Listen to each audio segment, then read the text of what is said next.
Hi everybody, it's Keith Tanner here from Flyin Miata, and today we're going to have a look at Meg, or Megalodon. This is one of our in-house project / development cars we've been working on. You've seen it on this channel before, but it looks a little different than last time it popped up on your feed. It's undergone a little bit of a cosmetic update, as you might imagine. Before I get into that though, do not forget to, if you enjoy this kind of video, make sure that you like our video, subscribe to our channel. And if you have any questions during this video, if you want to know anything more about the car, whether you have an opinion, throw it in the comments. We do read every single comment. If it's live, we'll try to answer the questions live. If it's in the future, we may answer them in the comments in the future. Okay, so Megalodon. Last time you saw this car, it was silver. It's a 2013 Sport, which means it has a 5-speed. It has the usual 2-liter, had the usual 2-liter. It was silver, had a silver interior. And we started off by installing a 2.5 liter because one of the main jobs on this car is for 2.5 development work. That's always fun.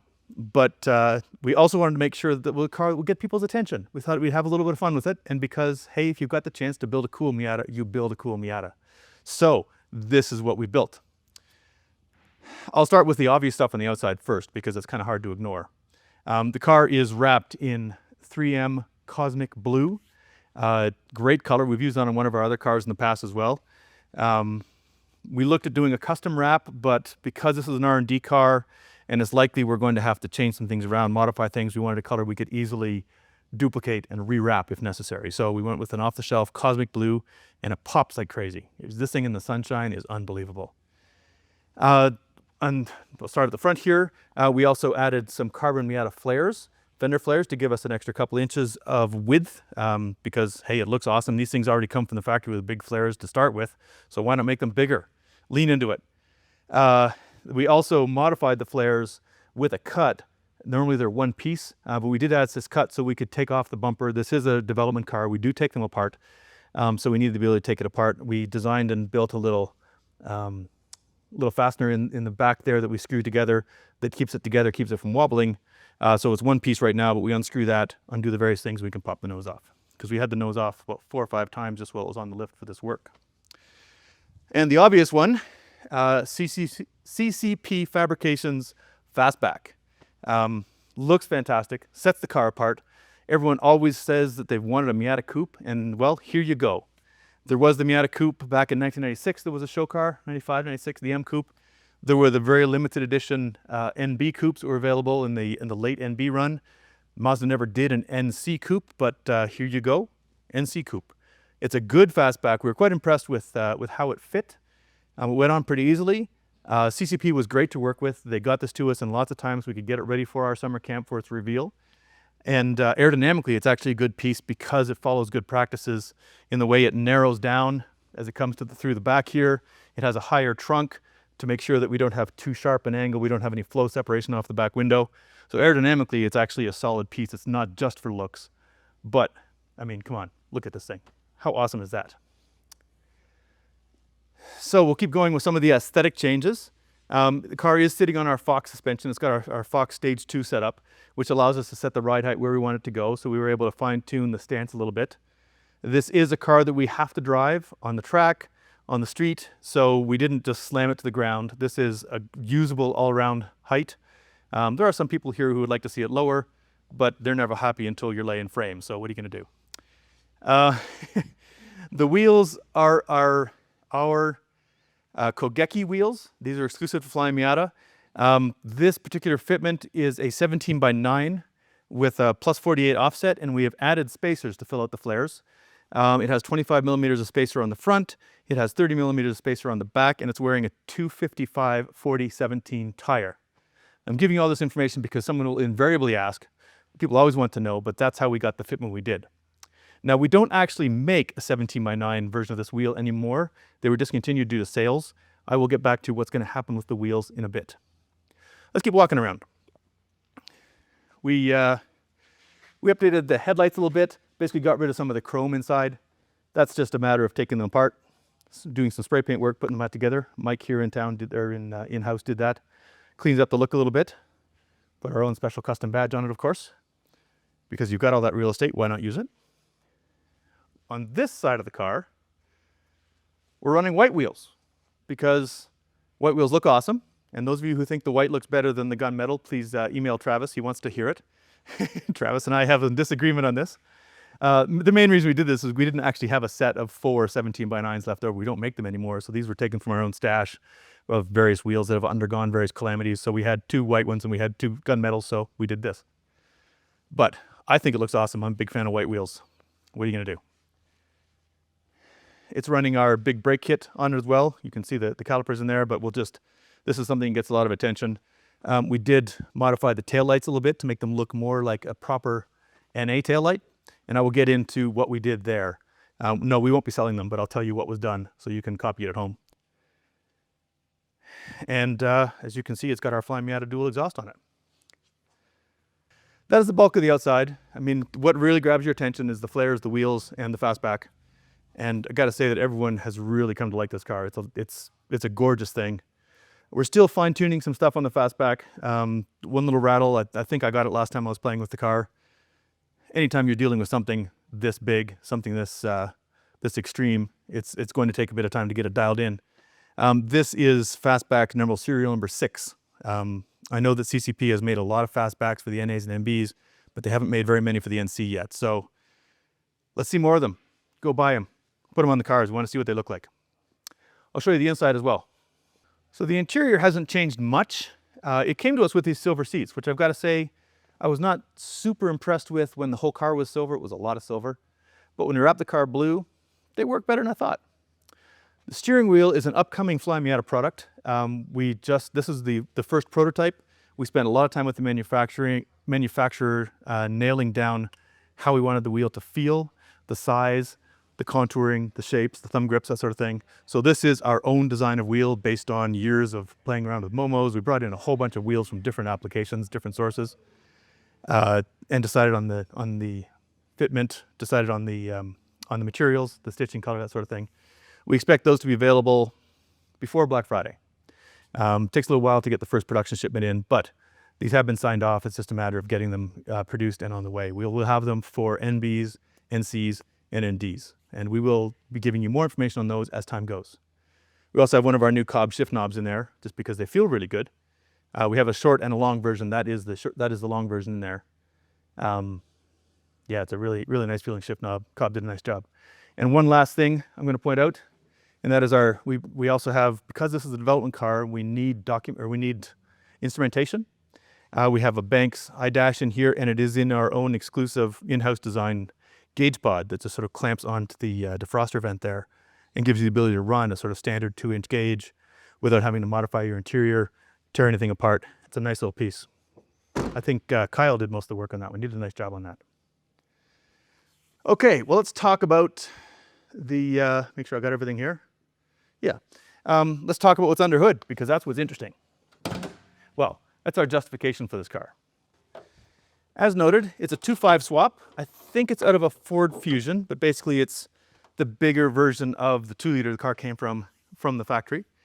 And we are using it for turbo development for the 2.5.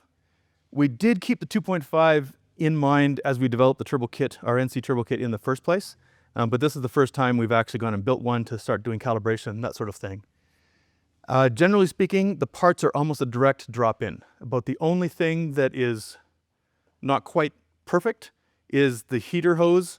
This one that runs over the back here, it makes a little bit of contact, more than we would necessarily go for if we were designing this from scratch.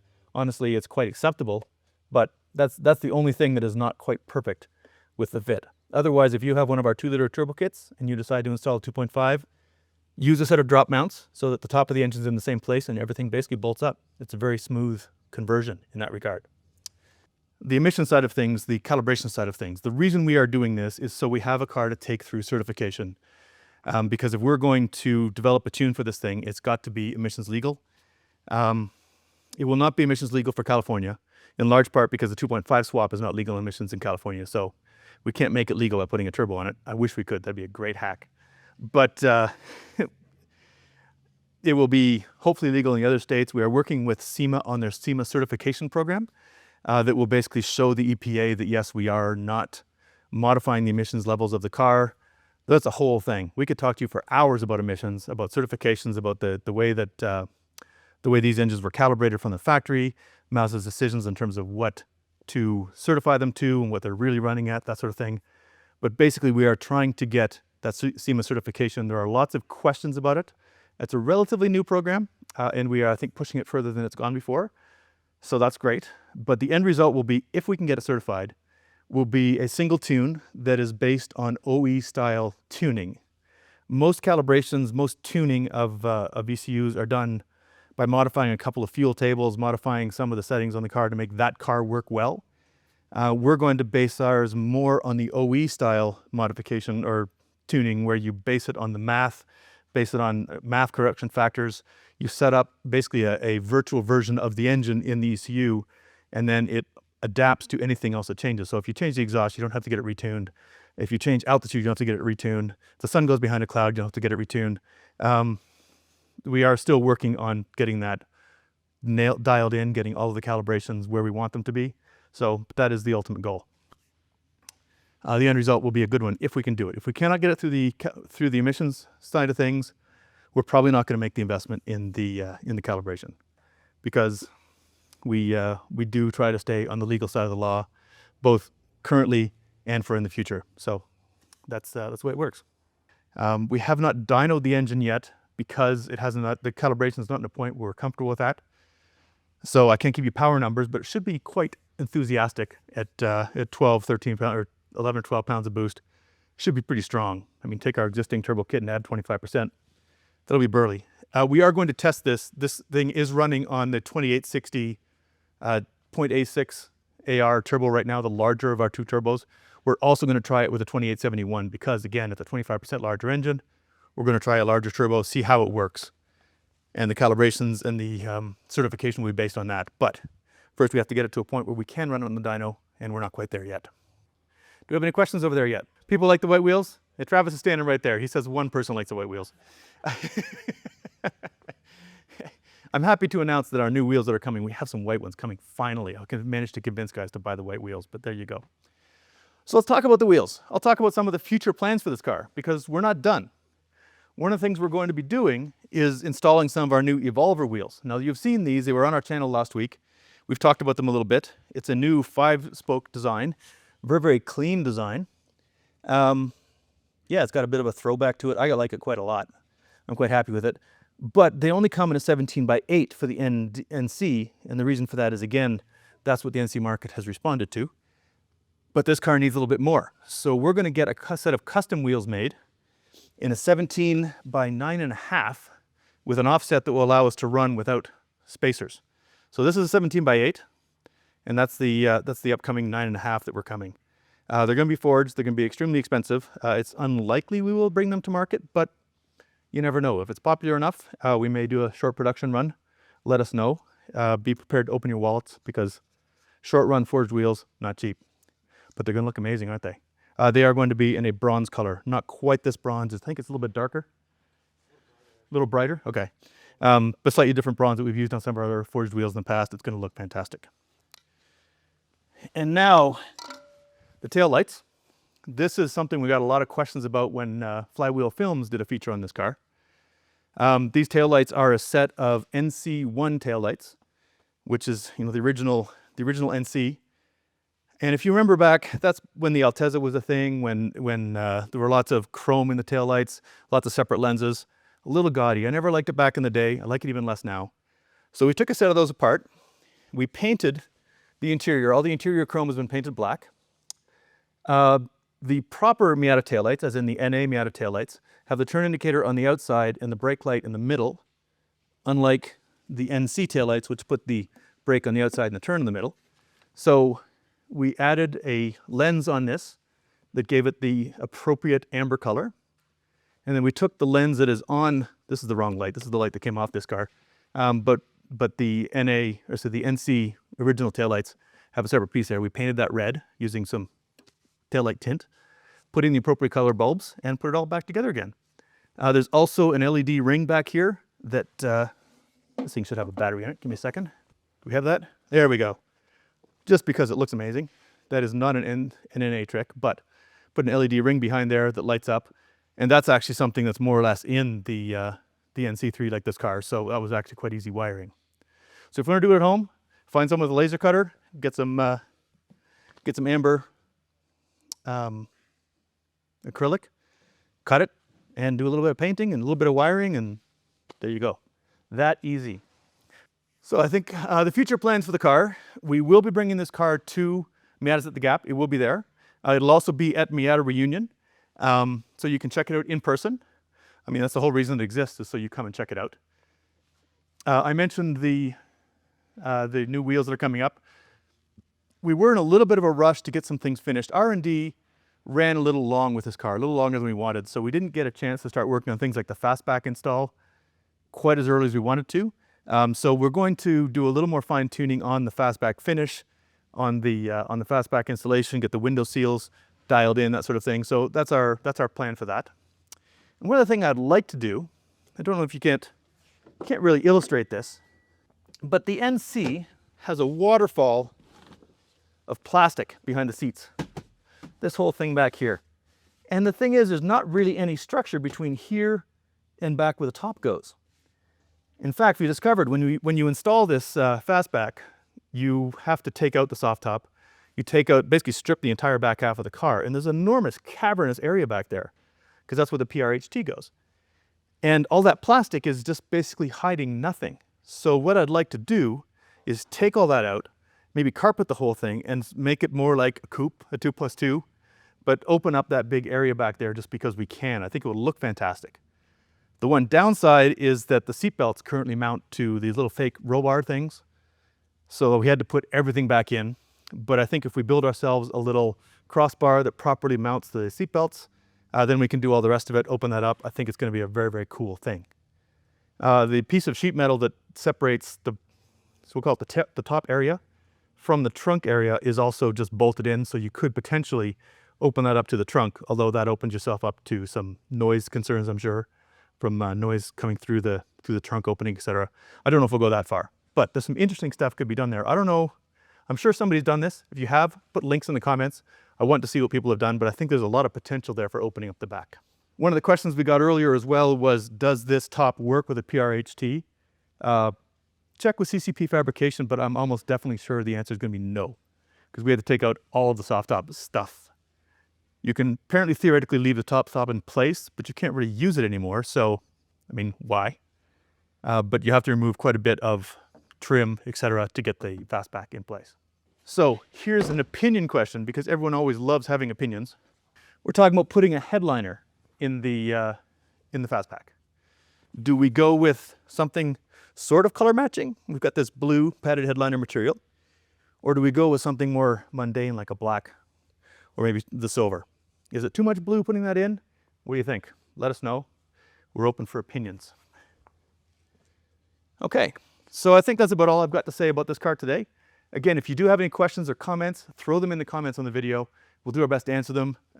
Any great ideas for what we should do with this car, let us know. There you go. Our newest development car, Meg.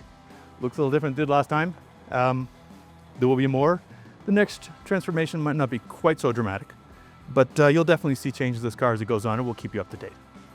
So again, my name's Keith Tanner from Flyin Miata. Thanks for your attention. Hope you enjoyed this. If you do enjoy this kind of content, make sure you check out our channel. We do at least one live video a week.